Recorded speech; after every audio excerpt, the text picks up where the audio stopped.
Hello Assassins, and welcome back to another episode of The Master Assassin. Today I will be talking about the Assassin's Creed movie trailer and the first 20 minutes of the movie that was released the other day, and some important facts regarding the characters and story. This will contain some spoilers just as a warning, so without further ado, let's get started. The trailer starts off with Michael Fassbender's first of two characters, Callum Lynch, who is imprisoned and on death row for beating someone to death in a bar in Texas. It appears that Callum Lynch also hates his father for an incident from his past when it appears his father killed his mother, who were both assassins, because he didn't want Abstergo to get a hold of her DNA and made an attempt on Callum's life as well before escaping. Callum's DNA is assumingly that of Aguilar's and that all-important artifact that he is searching for. He's sought after by the modern-day Templars. Now, I like how the movie so far is giving us a good sense of character plot and how it seems like a sort of Desmond thing going on in which both parents are assassins and Callum now doesn't want to be a part of it because of what his father did. This is also probably the reason Callum feels so against reliving his assassin heritage because of the resentment he feels towards his father, which again is similar to Desmond and will be interesting to see how the father-son conflict gets resolved. After Callum's death, he awakens to the sight of Sofia Rickon, who informs him of this fact.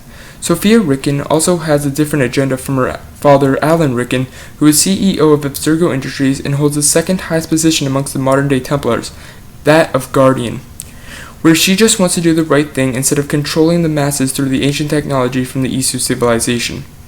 It will be interesting to see the subplot between father and daughter escalate and where it will take us.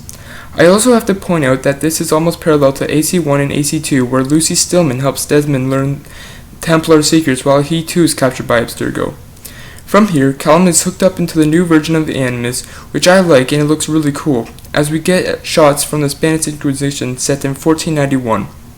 Now 1491 is also the year that famous master assassin Ezio Auditore travels to Spain to help Christopher Columbus reach the New World, and since this movie is said to have historical figures present, I would expect to see him in it, who is being interfered with from Templar Grandmaster Rodrigo Borgia. I know Fassbender and the other people working on the film said they want to set their story apart from that of the games, but to have a potential cameo from Ezio in this movie would really put this movie over the top because he's such a popular character to the fanbase and would really pay homage to them and give a brief intertwine of the stories. I also think that it's more of a coincidence the movie is set in the same place and time when Ezio makes his way to Spain.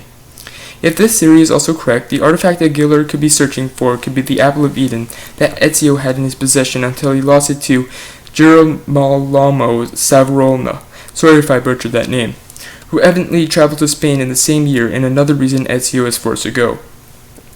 I personally would like to see it included, but as a kind of sub of a thing, but introduce a new piece of Eden into the mix of Aguilar's target.